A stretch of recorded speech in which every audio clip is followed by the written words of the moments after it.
I'm rich. Thank you universe అండి.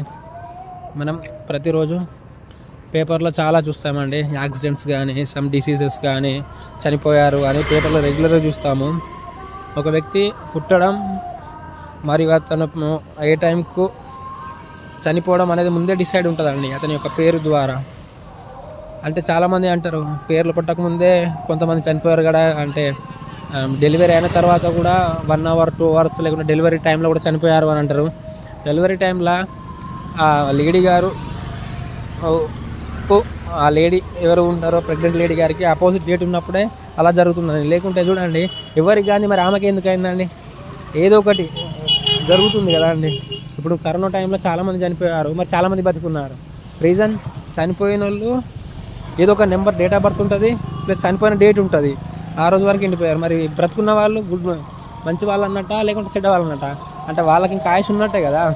చనిపోయింది వేరు, బ్రతికున్నది కూడా వేరు కదా.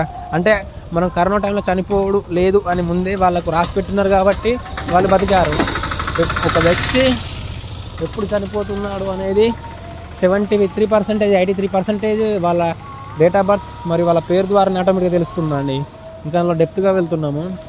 ఒక వ్యక్తి పడుకున్న తర్వాత ఉదయం మళ్ళీ లేస్తాడు అనేది ఎవరికి తెలియదు అండి. లేస్తాడా మళ్ళీ అంటే చనిపోతాడా అని. ఎందుకంటే టైం అనేది చాలా విలువైనది మరియు డేట్లు చాలా విలువైనవి. టైం అన్నా నెంబర్సే అండి, 24 గంటలు అందులో కూడా నెంబర్సే ఉంటాయి. ఒక వ్యక్తి పడుకొని లేచిందంటే మళ్ళీ అతనికి పునర్జన్మ వచ్చినట్టే అండి. ఎందుకంటే చాలామంది నైట్కి నైట్ చనిపోయిన ఉన్నారు, తెల్లారి చూడని వాళ్ళు కూడా ఉన్నారు. పడుకున్న వ్యక్తి మళ్ళీ తెల్లారి లేస్తాడు అనేది 100% ఎవరు చెప్పలేరండి. ఈవెన్ ఎవరైనా చెప్పలేరు ఒక వ్యక్తి పడుకొని మళ్ళీ తెల్లారి లేస్తాడని. కానీ నెంబర్స్ చెప్తాయండి ఒక వ్యక్తికి ఏం కావాలి, ఎప్పుడు ఏం జరుగుతుంది అనే, జీవితం ఎలా ఉంటుంది అనేది నెంబర్స్ చెప్తుంది. చావును కూడా ముందే తెలుసుకోవచ్చు అండి. అంటే డెప్త్గా వెళ్తే ఒకరి జీవితంలో ఎప్పుడు పెళ్ళి అవుతుంది, ఎప్పుడు చనిపోవడము, అతను ఏమవుతాడు ఫ్యూచర్లో అనేది నెంబర్స్ ద్వారా కంపల్సరీ తెలుస్తుందండి. ఈ లైఫ్ మళ్ళీ ఎవరికి రాదండి. మళ్ళీ మనం ఉంటామా కూడా మనకు తెలియదు. Thank you universe. I'm rich.